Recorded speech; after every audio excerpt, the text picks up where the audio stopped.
preview. देश भर में और महाराष्ट्र में खासतौर से जो मीडिया के माध्यम से सामने लाया गया है कि टेरर फंडिंग के नाम पर एक ऑर्गेनाइजेशन के कार्यकर्ताओं को उठाया गया। पहली बात तो जांच एजेंसियों को कोई भी मामले में जांच करने के पूरे अधिकार है। सबसे महत्वपूर्ण होता है देश की सुरक्षा, और देश की सुरक्षा से कोई कॉम्प्रोमाइज या समझौता नहीं होना चाहिए, ये विचार को हम मानते हैं। लेकिन हम ये पूछना चाहते हैं कि आप मीडिया के जरिए जो चित्र निर्माण कर रहे हैं उसके अंदर वास्तव क्या है। आपने जो आज रेड किए हैं, आपने जो धाड़ डाले हैं, इनमें आपके हाथ को क्या लगा हुआ है?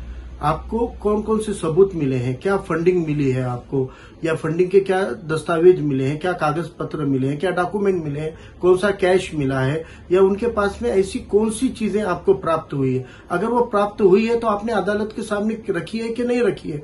ये सारा मामला जो है ये जांच एजेंसियों को सामने लाना होगा, वरना वंचित बहुजन आघाड़ी की ओर से अली जनाब प्रकाश अंबेडकर साहब ने ऑलरेडी ये भूमिका ली है कि अगर ये जांच एजेंसियां ये सारी मामलात को पूरा ट्रांसपेरेंसी के साथ सामने नहीं ला रही है तो ये मान लिया जाएगा कि बीजेपी जो एक एजेंडा लेके चलती है मुस्लिम समाज का सामाजिक चरित्र बिगाड़ने का, मुस्लिम समाज को टारगेट करने का, और खास तौर से जब तक ये केंद्र की मोदी सरकार हुकूमत में आई है तब से ये मुस्लिम संस्था और संगठनों को बार बार टारगेट करती आई है। इन 8 सालों के अंदर कई बार पीएफआई नाम की संगठन का नाम लिया गया, सैकड़ों लोगों को अरेस्ट किया गया, लेकिन अदालतों में वो सारे लोग, लगभग लोग उनमें के 80% लोग हैं, बाइज्जत बरी हो गए, छूट गए, क्योंकि वो आरोप साबित नहीं कर पाए। इसलिए किसी संगठन से जुड़े रहना ये कोई जुर्म नहीं हो सकता है। और आज देश में भी और महाराष्ट्र में भी पीएफआई नाम के संगठन के ऊपर कोई प्रतिबंध लगानी है, कोई बैन लगावानी है।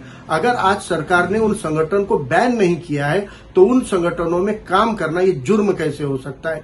इसीलिए आज यहाँ पर जो भी ये मामला चल रहे हैं, ये मामलात के अंदर देशवासियों को गुमराह किया जा रहा है। इनको टेरर फंडिंग नाम का एक खौफजदा शब्द बताकर आम समाज को ये बताया जा रहा है कि कोई टेरर एक्टिविटी पे हम काम कर रहे हैं, जबकि हकीकत में ये इससे उल्टा है, और ये सिर्फ अपना मुस्लिम नफरत का एजेंडा फैलाकर देश के अंदर एक असुरक्षितता की भावना, इनसिक्योरिटी की भावना पैदा करने की साजिश है।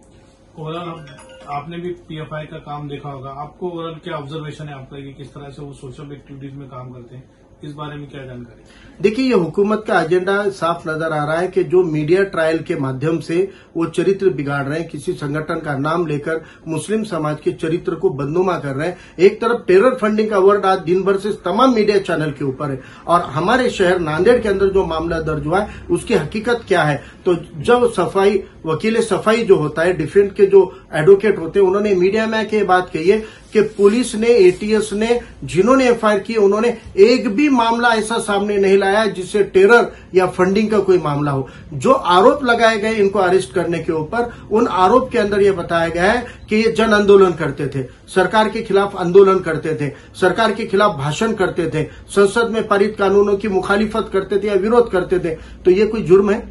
ये कोई जुर्म नहीं। और ये ऐसा गुमराह किया अदालत को कि ये इनके बयानात से नौजवानों के अंदर दो समाज में टेढ़े निर्माण करने का, लॉ एंड ऑर्डर बिगाड़ने का काम कर रहे थे, और इसकी हमको जांच करना है बोलकर उन्होंने 10 दिन की पीसीआर मांगी थी, जबकि ये बात सामने आई कि 8 दिन की पीसीआर दी गई। लेकिन ये पीसीआर के पीछे एक ऑब्सकॉन्डिंग बताकर उन्होंने ये पीसीआर को प्रेस करके लिया है। लेकिन इसमें जो सबसे बड़ा बात ये लग रही है कि जो मामले लगाए गए उसमें यूएपीए नाम का जो कानून है, उस कानून के अंदर मोदी सरकार हुकूमत में आने के बाद जो अमेंडमेंट की है वो गैर इंसानी तरीके के अमेंडमेंट है, अमानवीय अमेंडमेंट है। उसमें बेल मांगने के अधिकार नहीं है, ऐसे कलम है, और खींच तान कर यूएपीए लगाया। आप मुझे बताइए कि इन्होंने अगर 2021 से आंदोलन किया, ऐसा बताया गया है अदालत को, तो 2021 से इनकी पुलिस हो रही थी। 2021 से उन्होंने उनके उन आंदोलनों के खिलाफ में एक सादी एनसी तो भी खताई है क्या? एनसी तो भी रिकॉर्ड की है क्या? एक आधी एफआईआर तो भी फाड़ी है क्या? एक नोटिस तो भी दी है क्या? फिर 2021 से तुमने उसको नोटिस नहीं दी। फिर उसमें लिखा गया कि एनआरसी सीए के खिलाफ आंदोलन किया। वो तो पूरे देश के मुसलमानों ने किया। देश के मुसलमानों ने नहीं, देश के उन हिंदुओं ने भी किया जो 40% हिंदू एनआरसी सीए के तहत बाहर निकलने वाले हमारे हिंदू समाज के भी 40% लोग हैं जिनको एनआरसी सीए का धोखा है, उन्होंने भी आंदोलन किया। आज आप मुझे बताइए कि जितने रियासतों में देश भर में आंदोलन हुए, आप तो सभी आंदोलनकारियों को इसी नाम पर अंदर डाल दोगे? तो मुझे ये लगता है कि ये सब दिखावा अलग हो रहा है और हकीकत कुछ और हो रही है। यहाँ पर आने वाले राजनीति का, यानी वो नफरत की सियासत सिलगाकर अपनी रोटी सेकने का काम ये बीजेपी की सरकार करती आई है, करती रहेगी। और अब उनके पास कोई मुद्दा बचा नहीं है, ना 3 तलाक का मुद्दा रहा, ना अयोध्या का मामला बचा है। तो अब नए मुद्दे पैदा करने के लिए और हमारे हम वतन भाइयों के जहन में इनसिक्योरिटी लाने का काम करने की साजिश के तौर पे देखा जा रहा है। हमने अपनी पार्टी की तरफ से अली जनाब प्रकाश अंबेडकर साहब ने ये चैलेंज किया है एनआईए को, ये चैलेंज किया है एटीज को, महाराष्ट्र सरकार को और पुलिस को कि अगर आपके पास में इन लोगों के खिलाफ में कोई ठोस सबूत है तो आप वो सामने लाओ इन द सेंस वो पब्लिक डोमेन में लाओ। और पब्लिक डोमेन में लाने के लिए अगर ये अदालत के भी सामने रख देंगे तो वो भी पब्लिक डोमेन में आ जाएगा। कम से कम अदालत को तो दिखाओ। आज अदालत में पेश किया आपने, क्या रखा? ना कोई हथियार है, ना आर्म्स है, ना वेपन है। फिर टेरर फंडिंग का इल्जाम किस आधार पे लगाया गया है? और अगर तुम्हारे पास में कोई आधार है तो सामने लाया जाए, वरना अगर आप किसी समाज के प्रति, किसी कम्युनिटी के प्रति नफरत की सियासत का एजेंडा अगर बीजेपी चला रही होगी तो उसको ठोस जवाब देने के लिए रास्ते पे उतरने का काम वंचित बहुजन आघाड़ी पूरी ताकत से करेगी।